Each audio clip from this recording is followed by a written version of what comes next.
How to Write a Book Part 1, The Idea. My name is Aubrey Smalls, and I'm a saxophonist and an elementary school music teacher, and I'm writing a children's book, and I'm going to bring you along for the process. That includes any and everything I have to do to get the book finished. Let me explain to you how I got the idea. I was always a fan of reading books in the classroom, and I got this from another teacher that I used to work with. She would read a book, or play the song at the end, or she would have a recording playing as she would flip the pages of the book. Once I saw her do this, all the students were invested, and I knew this was something that I needed to incorporate in my classroom.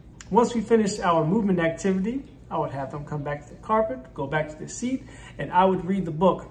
The good thing about reading the book after they have been moving around is that you almost don't have any discipline problems because the students have already worked out all of the energy.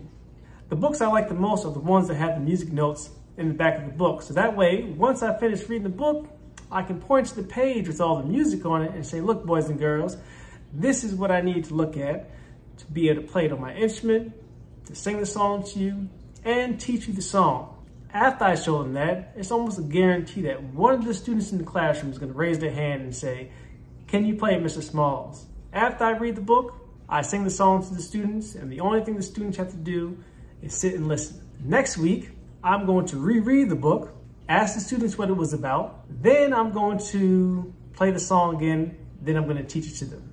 Now we have read the book, I sang the song. The next week, they have to tell me what the book was about, and now I'm going to teach it to the students. You can't go wrong with reading a book and teaching them a song in the same class.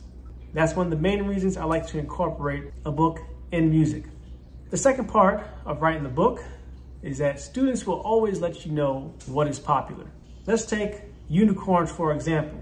I've seen students wear unicorn shirts, hats, shoes, socks. They have book bags, lunch boxes, poppets, pencils, folders, and you see these things all the time. Now, my book is not about unicorns, or is it?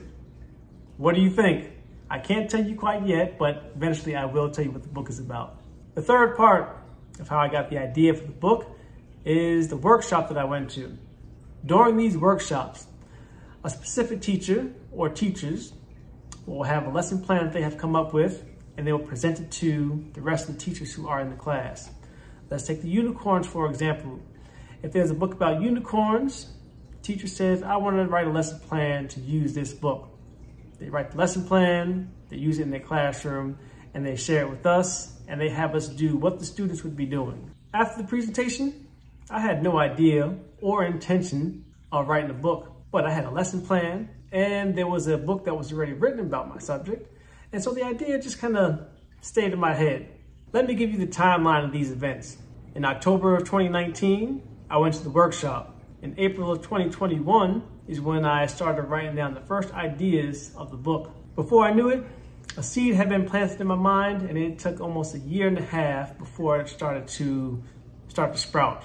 So let me recap on how I got the idea.